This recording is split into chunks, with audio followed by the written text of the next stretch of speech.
Here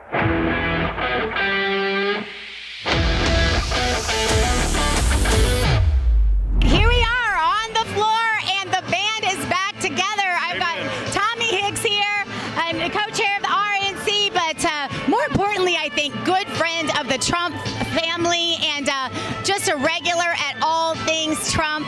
And Tommy, this is my very first time as press at a Trump rally. I've been backstage with you. I've been an audience member, but this feels so different. What feels the most different to you today? Well, this is just, it's so great to get back together. I mean, this is the president so excited about this. And there are people from all over Oklahoma, Texas, Kansas. They've driven from all over to see their president speak and speak directly. Why do you think Oklahoma? This is right in the middle of the American heartland. And, you know, this election is between Washington, D.C., elites, and the American people. And the president's making a statement.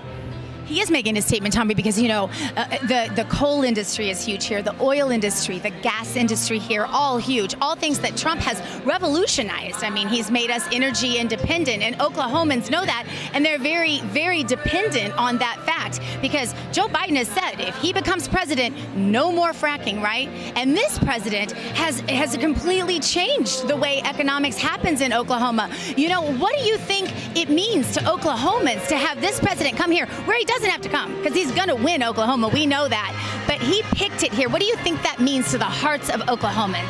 Oh, it means that the president loves the people of Oklahoma, but he also loves people in the energy industry. The Green New Deal would be a disaster, and would kill millions of jobs in America.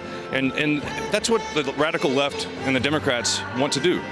Whether it's Green New Deal, open borders, raising taxes on the middle class, they would reverse all the progress our country's made under this president. It's a huge day for the president. This is the president's day. It really is. And we're all here to celebrate him. What do you think we're going to hear from him today? I think we're going to hear a very positive message.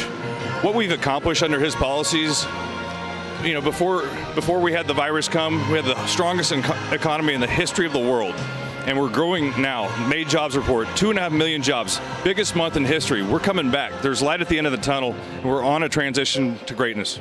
Speaking of greatness, the fundraising for this president, unprecedented, and it just keeps getting better. Even the digital fundraising, the virtual fundraising, that no one really knew how they were going to do that under COVID. But we had the biggest day on Saturday, while simultaneously we had the biggest boat parade, we had the biggest door knocking day. My children were out there knocking doors. I was out in the boat parade, and I was raising money on the phone with a bunch of women for Trump at the same time, and it was the biggest haul ever in history on a digital fundraising day. Do you know exactly how those big numbers, though, are going to translate to votes? Well, it's right now, as you mentioned, Sunday, President's birthday, we raised $14 million at $46 on average per donor. This is very real. The boat parades, this is real. This enthusiasm is measurable. We have 1.2 million volunteers, and because we have twice the amount of cash on hand that Biden has, $100 million more than him, we've got 1,100 people in the staff all over the country. And it's amazing. It's double what Joe Biden's campaign and the DNC have. We have 1.2 million volunteers. They've made 41 million phone calls to reach out to voters in this cycle. They can't catch up with us. I don't think they can either, but I want to ask you this, because I think all the numbers and all the talk and all the things that everybody talks about, the thing that I think is the most interesting about you is that you are Don Jr.'s best friend, and you don't make any story about that. That's just what you are. And so tell us something that we don't know about your best friend, Don Jr. Well, actually, Kimberly would argue with that. But well, okay, yeah. KG, we got to keep her up there, too. Don's really like the most normal person I've ever met in my life, which is why I called him when his father became the presumptive nominee. It's the honor of a lifetime to be doing what I'm doing.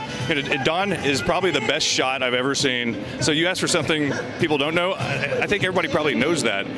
But he's got a great sense of humor. He's a loyal friend. He's very loyal to his father and very loyal to our country. And he loves working to reelect Donald J. Trump. Did you watch their interview the other night? Oh my God, that was so funny. The shaving part. Yeah. He doesn't like the beard. Is that why you don't have a beard? I don't think I could grow one. Thanks for asking. Tommy Hicks, thank you so much for being with us here on America's Voice today. Look forward to watching this with you. Thank you. Thanks for having me.